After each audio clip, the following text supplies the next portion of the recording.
Using a Visa gift card on Brawl Stars is a straightforward process. To start, open the App Store on your iOS device and tap on your profile picture in the top right corner to access your account. From there, look for the option to add a payment method or redeem a gift card, and select the option to add a new payment method. Enter the details of your Visa gift card, including the card number, expiration date, and security code, and confirm the information to redeem the gift card. The value will be added to your Apple ID balance.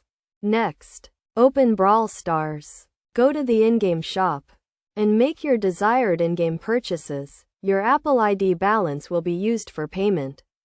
For Android devices, the process is similar. Open the Google Play Store. Tap on the 3 horizontal lines in the top left corner to open the menu, and go to the Account section. Look for the option to add a payment method. Choose to add a new payment method, and enter the details of your Visa gift card. Confirm the information, and the gift card value will be added to your Google Play account.